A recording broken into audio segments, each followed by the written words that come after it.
With $20,000 on the line, come along with the Dent Slayer crew to Lake Como, Italy for the DB Expo. We have our merch loaded up, but Matt still got to make it into the DRJ Smooth Mobile if we're ever going to get there.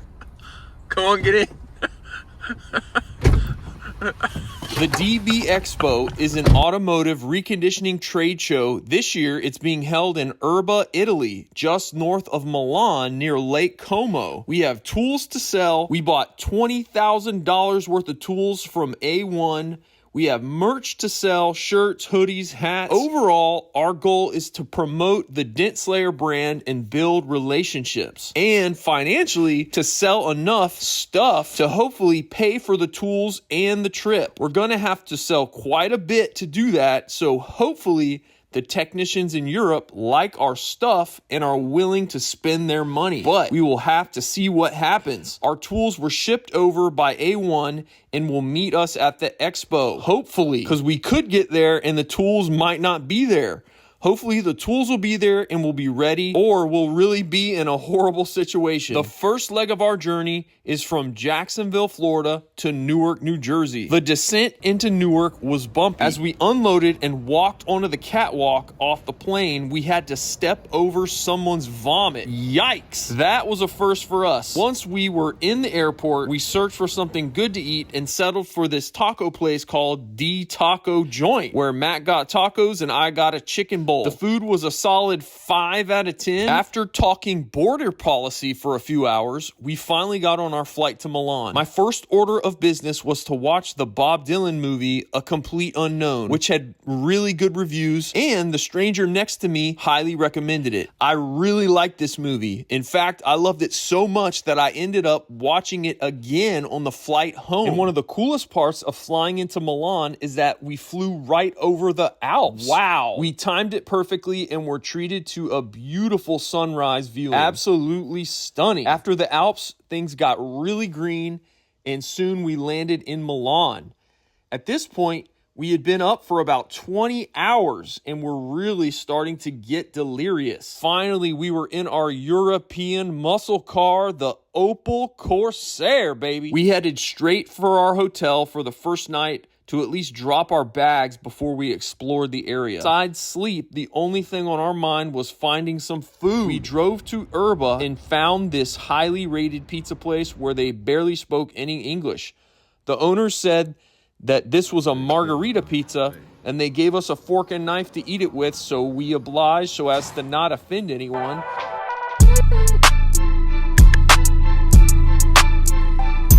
After our meal, we roamed the streets of Erba, Italy, and stumbled into a street market, and it was unlike anything we had ever seen. They had these entire trucks that sold different items, like a cheese truck that you could get fresh mozzarella, colatello, capra, and then you go to the next truck that sells all your deli meats. You get some prosciutto, salami, mortadella, a coppa, a pancetta, whatever you want. They got meat hanging from the ceilings of these trucks, baby. They had a seafood truck, a bread truck. Basically, every grocery department had their own little truck. Super cool situation. Never seen anything like it.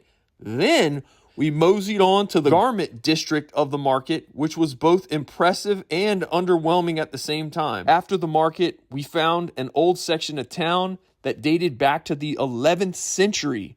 And drove about a mile to that spot. Everything in Erba is nearby. It's very walkable and welcoming. But we had the Corsair, so we used it. The first old structure that we saw looked like a mausoleum, but we really didn't know. We just kind of walked towards the oldest thing that we could see, and we were crossed between feeling like we might make a wrong turn and get robbed, or stumble onto the coolest building we'd ever seen. These buildings were so cool, vines growing on everything, and one thing that we kept seeing were these sinks that were in front of almost every residence. They provided a basin for drinking, washing things, and were often a communal situation, and neighbors could grab a drink while they were out and about. The streets were super narrow, but the locals don't care. They are driving fast and zipping around, so watch out and keep your head on a swivel. By far, the coolest cars we kept seeing were these four-wheel drive Fiat Pandas.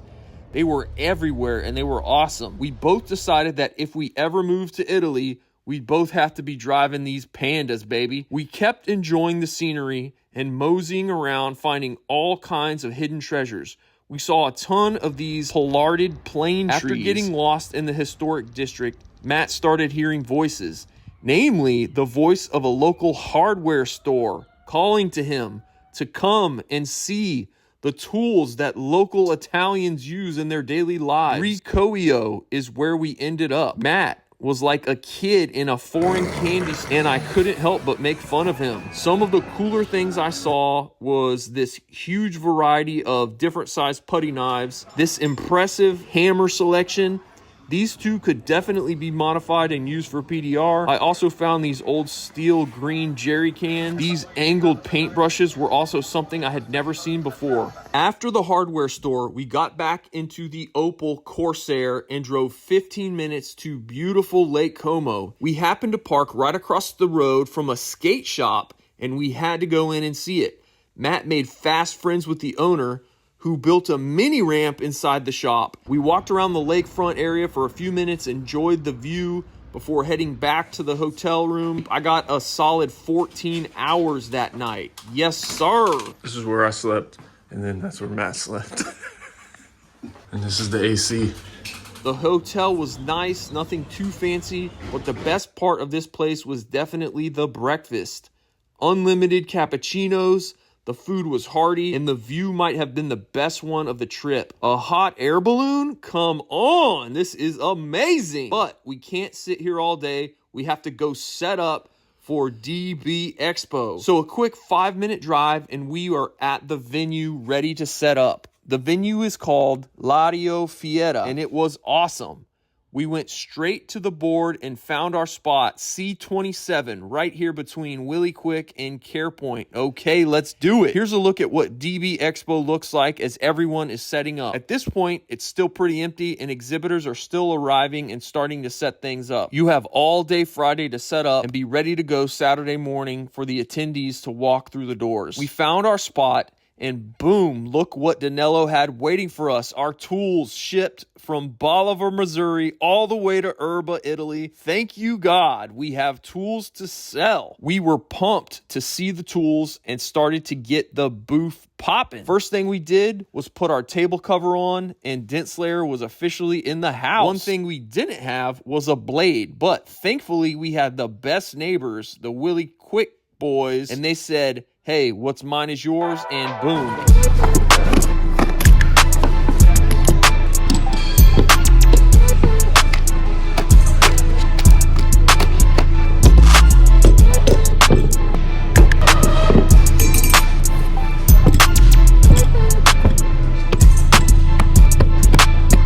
The Willies had a look at things and decided we needed a little more space, and so they helped us straighten everything out. Our next step was to hang our banner, and we had no tools or equipment to do it. So you know where Matt went? He went to the hardware store, and look at the stuff he got. This is the same hammer that I already showed you guys. He bought it so he could have this hammer. Classic Matt. Once again, teamwork with the Willies paid off, and we got our banners hung up. After the official banners were flying, we got a political photograph so that when Matt or Rob run for president one day, they will have this to get the blue collar vote. Matt had a good look at our table and decided we needed another table. So we found another table, and boom. After setting up, we headed into the middle of the venue where they had this awesome cafe. The sandwiches were great. Definitely not like they make them at home. Definitely on point though, and these sandwiches were delicious. We were getting ready for another round of cappuccinos with lunch because apparently that is what you do in Italy, and I like it. We even had some friends join us for lunch. Keith Cosentino and his son Liam from Black Plague PDR. We enjoyed lunch, so we decided to go to dinner with them too that evening and have a proper meal.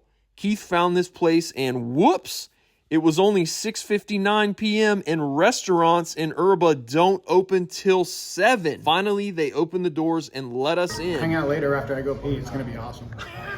Is that the experience? Yeah. You know about it. Matt, what you got? I don't know. That's a prawn tail. Looks like a Whopper with no bun and a. That is a veal rice cake. What is it? I don't know. What do we got here? A lot of nuts. What do we have under there? Under it, Just it's describe potatoes. it with confidence. With confidence, that's mashed potatoes under it, and I'm looking at some kind of shellfish. Tastes way better than it looks. All right. Yeah.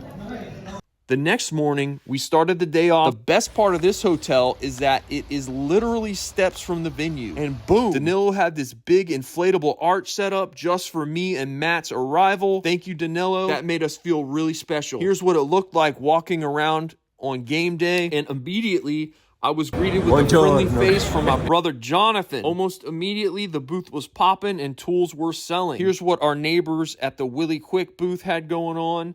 Their booth was consistently busy the entire show, and I think they did really well. One cool thing about DB Expo is that Danilo also had some attention to detail in creating a cool vibe with beautiful cars staged all over the venue floor. We were busy meeting people from all over Europe, selling a bunch of tools. Matt also hand-delivered this AR-10 set purchased by his employee Salo for this tech right here that actually trained him. Since our booth really didn't have any interactive element, Matt went and found a table and a hood to do some cold glue demos on. One cool part of the show was seeing people excited to meet Matt. Since I've known him for 20 plus years, I don't really see what all the fuss is about, honestly. Last one, we're about to sell out of this thing. It's about midway through the first day. Now, we have to tell you about this group of Italians right here. They came and made a few small purchases, but the guy with the jacket with the breast pockets right here was one of a kind. He really wanted an AR-10, but did not want to pay full price for one. Altogether, this group probably spent over an hour trying to negotiate the price of this AR-10. After a while, it became hilarious. I started filming them at the booth. At the end of the day, we made some new friends and all laughed about it, and it was actually one of the highlights of the show for us.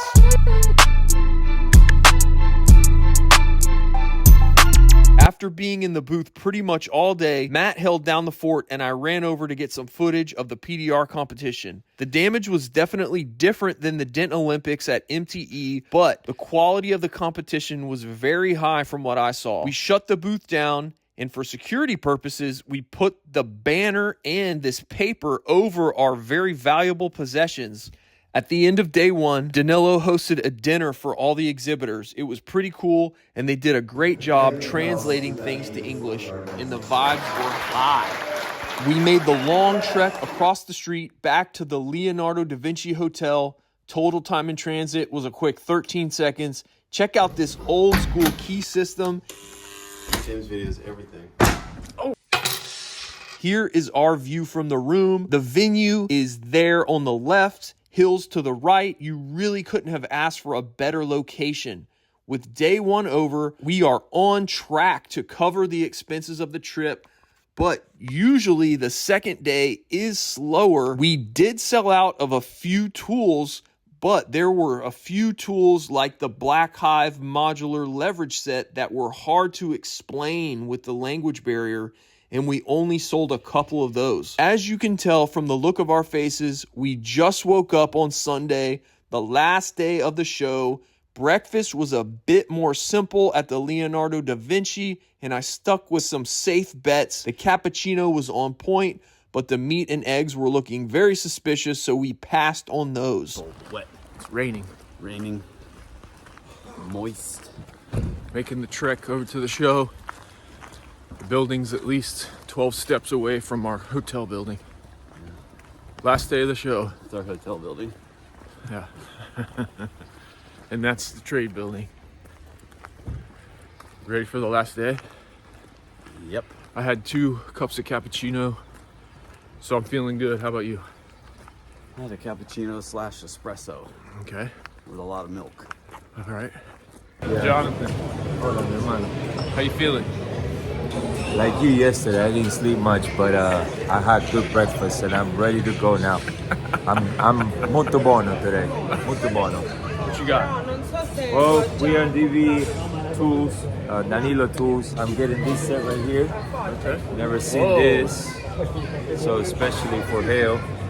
And this one, it kind of has the triple bend. I like that it's thick and it's ratchet handle. So, and it's a good price. So support your local Dent Slayer. You're over foreign. here. You're foreign Dent Slayer. Yeah, you're foreign. In this case, you're foreign, Italian. We made it back to the booth and removed all of our security measures, and we're happy to find everything exactly how we left it. This is what we have to start the second day. A few less things to choose from, but still a solid selection. After the booth was set up, I decided to walk around the venue to give you an idea of the morning vibe. The cafe was bumping, fresh pastries, plenty of espresso, cappuccino, and lattes for everyone. One thing about the layout, there were basically two separate sides to the show. PDR was on one side while the detail and paint was on the other, and some other stuff was over there. I didn't spend much time on this side, but there were definitely some really cool things to see. Back on the PDR side, I had to go say hey to the Kiko crew. Hacker sighting in the Kiko booth. That's right. How's the show been, Hacker? Good. It's been great. Been great. A lot of interesting glue over there, that's for sure. Okay. That glue you guys got is Okay. fantastic. Okay. Very good. Right on. He's got a big presentation coming up today. I think it's We're gonna be showing 12:45. people. Okay. We're going to be showing the premium L2E Premium. and the importance of a system. Why systems matter. That's right. Why Boom. systems matter. All right. Cool.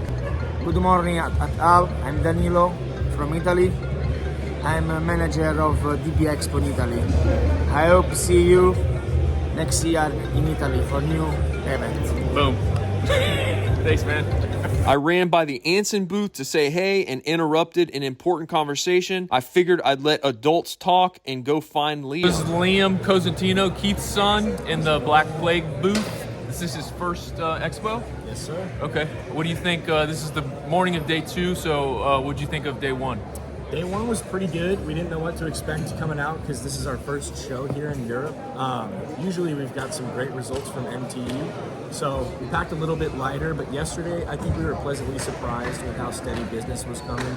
Weren't doing crazy numbers, but we were selling all day, so that's something to be happy about. You have fun? Absolutely. How's the food?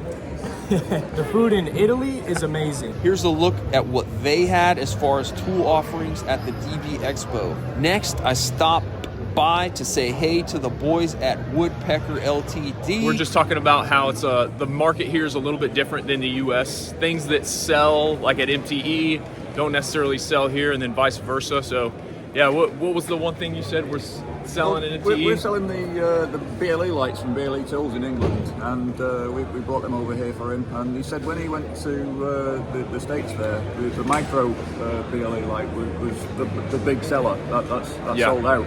So we brought equal amounts of each of the models, and we haven't sold any of the micros Yeah. here. Yeah. But the other ones have done well. So Yeah. you know, Things are a little bit different. yeah. Yeah. They have some cool lights and, of course, these magnifiers. With Charles with Cam Auto, morning of day 2. How was first day? Yeah, it was great first day. So we've been so busy. Yeah. So it was crazy in the morning, in the Yeah. afternoon. Yeah. Do you like Italy? Yeah, I didn't see anything of it. So because from the trade show to the hotel, and Yeah. yeah, but hopefully tomorrow I'm gonna do some training all around. So. Good. Cool. Yeah. All right, man. Have a good Yes, day. thank you. Yeah. Well, look who it is, the negotiator himself, removing layer after layer to show us his 4th layer, the new Dent Slayer shirt that he purchased yesterday. He updated Matt on his plans for the day and picked up one of the last Mighty Mouse tools that we had. Man, this guy was turning into a G. I'm really not sure what Matt was trying to tell me in this clip, but he and Liam Cosentino were really digging these spoons that they found, but apparently not enough to buy one. One different thing about the DB Expo is that they allow dogs in the show. I saw this cute dog and asked the owner if I could get a video of her and the dog. She was cool with it. In between the 2 expo floors, right next to the cafe, there was this stadium situation where people could give demos and classes. It was pretty cool. After a quick chat with him, we were ending the show. Matt was judging the competition, and I started breaking down the booth. Here are the tools we had left over. Influencer del año. Matt came back to help and had a trophy. He was acting like no big deal, very nonchalant, so I made him tell me what it was. Influencer of the year. Way to go, Matt. Hey, way to go, Matt. Dent Slayer. As we were packing up the tools, Matt could not get a hold of the European retailer for Dent Slayer tools that we were planning to wholesale the leftovers of our tools to. We were kind of freaking out a little bit trying to figure out what to do with all these tools when another retailer came up to us at the booth and basically bought most of the tools that we had left over. This last minute sale put us over the edge, and we covered the $20,000 tool situation as well as the trip. What a relief. To celebrate, we were really missing American protein, so we went to this American Roadhouse restaurant, and man, it did not disappoint. Matt got a steak. I got all you can eat baby back ribs. I was expecting very mediocre experience, but the food was actually really good. Matt forced me to try limoncello. It wasn't great, but it wasn't the worst alcohol that I've ever tasted either. We woke up one final time in Erba on Monday, and after Matt shined his shoes in the lobby, we dragged all of our bags down to breakfast. One final mid-Italian breakfast and solid cappuccino, and we began our 5,000-mile journey home. Our first leg was a beautiful drive from Erba to the Milan airport. It was a rainy day, but we didn't mind it much. The country really is beautiful there, and we would miss it. At the end of the day, we covered the cost of the tools and the trip, so financially, we were pumped. But more importantly, we were able to build relationships and promote the brand in Europe. I would definitely recommend this expo to any American looking for a good business trip to expense. One final hurdle to returning the car was filling up with gas. This was actually the first time we'd put gas in this thing, and it proved to be more complicated than we expected. Finally, Matt figured it out, and we were back in business. We dropped our car off at the rental car return and made our way through the Milan airport, which I think is one of the worst design airports in my opinion, not very user-friendly. As we waited for our flight, we found some really bad PDR work that had been done by one of our competitors. Wow, they really chewed this thing up. They should have hired a real professional hummat. We loaded into the flight, and wouldn't you know it, the Cosentinos were in the exact same row on this huge airplane. I guess they couldn't afford those first-class sleeper seats either. Another cool little blessing that we were thankful for. After takeoff, on Matt's recommendation, I watched Wicked. Honestly, I didn't love it. I'll give it a 6 out of 10. After the movie, Matt told me to look at the flight map, and he pointed out that we were over Greenland. And oh my goodness, it was a beautiful sight.